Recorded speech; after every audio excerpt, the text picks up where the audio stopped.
May 2022, sirens. I hear them in the distance. They're getting louder and louder. I look outside the window. I see an ambulance at my neighbor's driveway. I push back from my desk, thinking, this can't be good. I run down the stairs and out the front door, and down my driveway, down the street. Now keep in mind, it's 100 yards from my driveway to the neighbor's driveway. 100 yards. Now, I was a high school, college, and adult athlete playing field hockey for decades. 100 yards. I had run that 1,000,000 times during my athletic career. I couldn't run it that day, that was for sure. I thought muscle memory would kick in. There was no muscle and no memory of me ever running that distance. There I was, bent over, hands on my knees, gasping for air. In my neighbor's driveway, I was pathetic. I was embarrassed.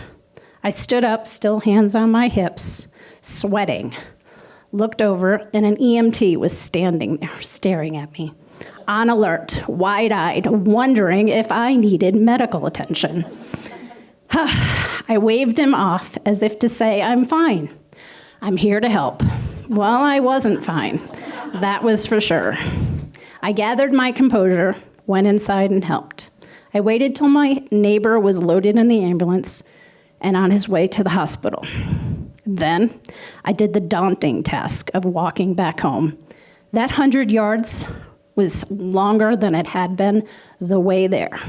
I was disgusted. I'm Irish, and my Irish was up. I was pissed, and pissed at myself. I stood in the street and looked at my house.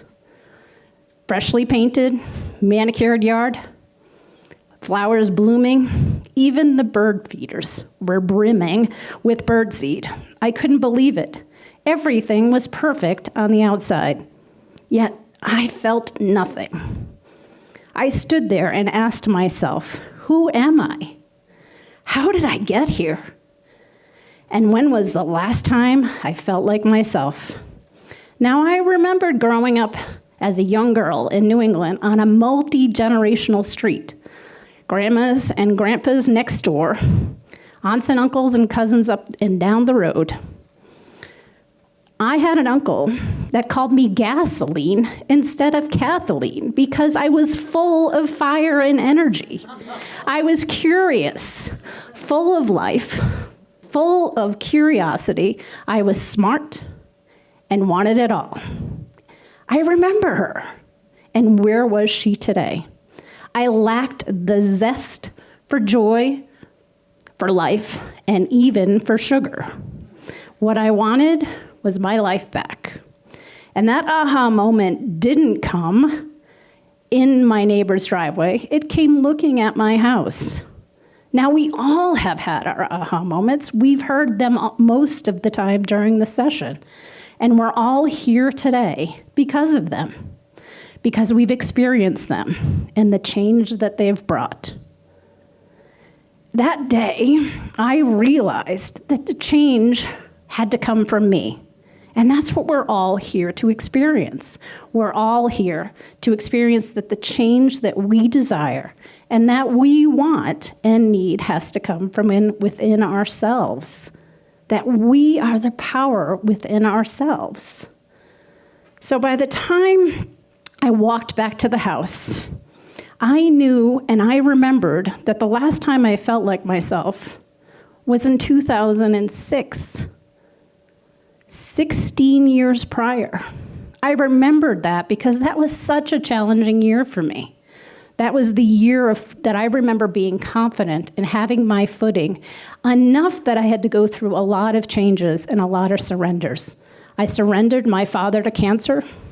I surrendered my body to science and fertility. I surrendered my energy and brain power to a company that I was building. And I surrendered my sport that I loved because it was no longer accessible to me for the drive that it took. I remember 2006 being that year that I was confident. And I thought, 16 years of me being there for someone else, fulfilling everyone else's needs. Sure, my life was full. It looked perfect from the outside. I was waking up in the morning exhausted, being tired at noon, and collapsing into bed. 16 years of being the CEO at work and the community mayor, of answering everything for everybody except for myself. I remember how long those years were and what it took. Now, I will admit that I was out of shape. 16 years can do that. But being out of shape wasn't the problem. It was only the symptom to the problem.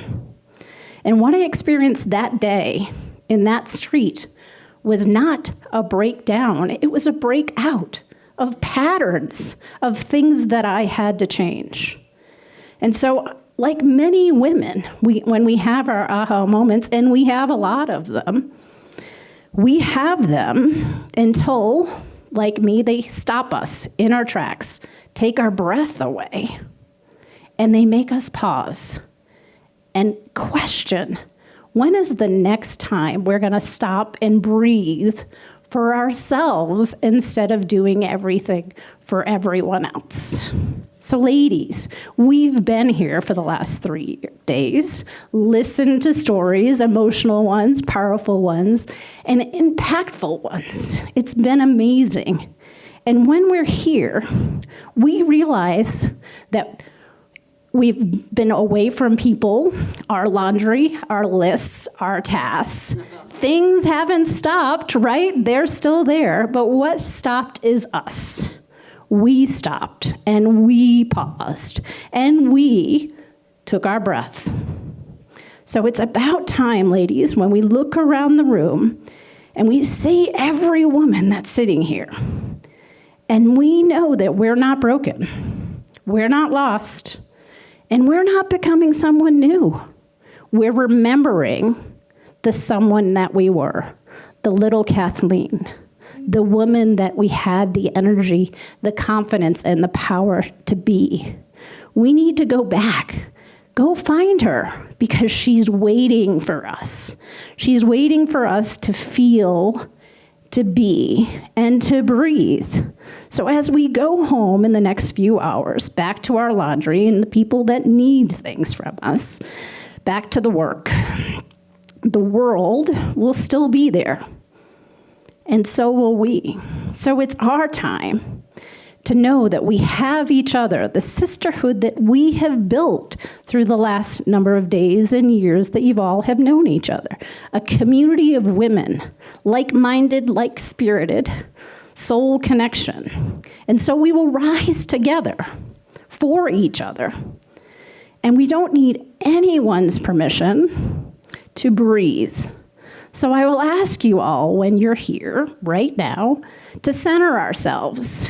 Take a minute, put our hands on our hearts, and to take a deep breath. On 3, ladies. 1, 2, 3. Now let's go home, and let's go find her and be her.